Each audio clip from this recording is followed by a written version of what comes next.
ഈശോ മിശിഹായ്ക്ക് സ്തുതിയായിരിക്കട്ടെ. സങ്കീർത്തനം 23. കർത്താവ് എൻ്റെ ഇടയൻ. എല്ലാവർക്കും ഏറെ പരിചിതമുള്ള ഒരു സങ്കീർത്തന ഭാഗമായിരിക്കും എന്ന് വിശ്വസിക്കുന്നു. 23:1 കർത്താവാണ് എൻ്റെ ഇടയൻ, എനിക്ക് ഒന്നിനും കുറവുണ്ടാവുകയില്ല. ദൈവമാണ് എൻ്റെ ഇടയൻ, എനിക്ക് ഒന്നിനും കുറവുണ്ടാവുകയില്ല.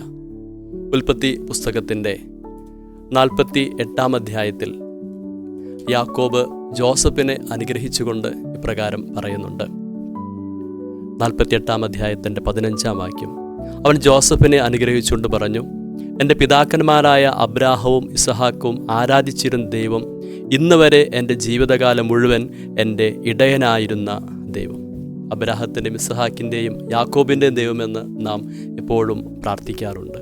അത് ജീവനുള്ള ദൈവം, ജീവനുള്ള ദൈവത്തിൻ്റെ നാമത്തിലാണ് ഇസ്രായേൽ എന്നറിയപ്പെടുന്ന യാക്കോബ് തൻ്റെ പുത്രനായ ജോസഫിനെ അനുഗ്രഹിക്കുക. 23 സങ്കീർത്തനവും നമ്മെ ഓർമ്മിപ്പിക്കുകയാണ്, കർത്താവാണ് എൻ്റെ ഇടയൻ, എനിക്ക് ഒന്നിനും കുറവുണ്ടാവുകയില്ല. യോഹന്നാൻ്റെ സുവിശേഷം 10 അധ്യായത്തിൻ്റെ 7 മുതലുള്ള വചനങ്ങൾ നല്ല ഇടയനെ കുറിച്ചാണല്ലോ പറയുക. 7 അധ്യായത്തിൻ്റെ 11 വചനം ഈശോ തന്നെ പറയുന്നു, ഞാൻ നല്ല ഇടയനാണ്, നല്ല ഇടയൻ ആടുകൾക്ക് വേണ്ടി ജീവൻ അർപ്പിക്കുന്നു. നമുക്ക് വേണ്ടി ജീവൻ അർപ്പിച്ച ഈശോ, അവനാണ് നമ്മുടെ നല്ല ഇടയൻ. ആടുകൾ നഷ്ടപ്പെടാതിരിക്കുവാൻ വേണ്ടി സ്വന്തം ജീവൻ പോലും അർപ്പിക്കാൻ തയ്യാറായിട്ടുള്ള ആ നല്ല ഇടയൻ്റെ ആടുകളാണ്, നല്ല ഇടയൻ്റെ മക്കളാണ് നാം ഓരോരുത്തരും എന്നുള്ള വിശ്വാസം ജീവിതത്തിൽ എല്ലായ്പ്പോഴും നമുക്ക് ഉണ്ടെങ്കിൽ ഒന്നിനെക്കുറിച്ചും നമ്മൾ ആകുലപ്പെടുകയോ ഭയപ്പെടുകയോ ഇല്ല. 4 വചനം പ്രകാരമാണ് 23 സങ്കീർത്തനം. മരണത്തിൻ്റെ നിഴൽ വീണ താഴ്വരയിലൂടെയാണ് ഞാൻ നടക്കുന്നതെങ്കിലും അവിടുന്ന് കൂടെയുള്ളതിനാൽ ഞാൻ ഭയപ്പെടുകയില്ല. അങ്ങയുടെ ഊന്നുവടിയും ദണ്ഡും എനിക്ക് ഉറപ്പേകുന്നു.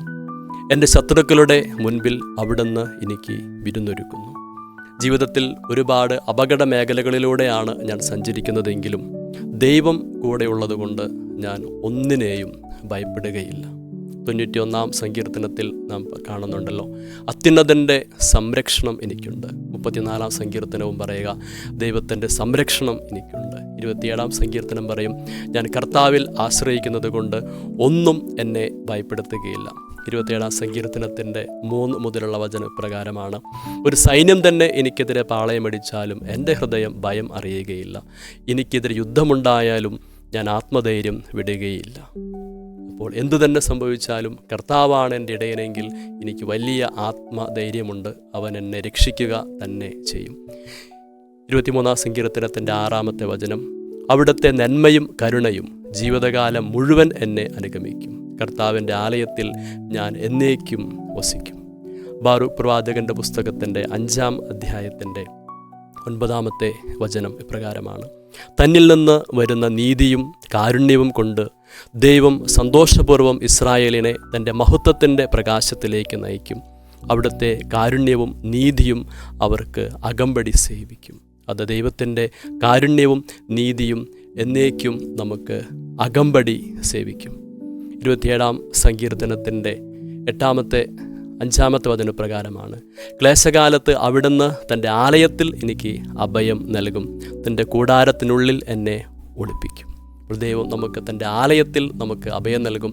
ദൈവമാണ് നമ്മുടെ ഇടയൻ, നമുക്കൊന്നിനെയും ഭയപ്പെടേണ്ടതില്ല. അവൻ നമ്മെ നിത്യജീവൻ്റെ മാർഗത്തിലേക്ക് നയിക്കുമെന്ന് നമുക്ക് ഉറച്ച് വിശ്വസിക്കാം.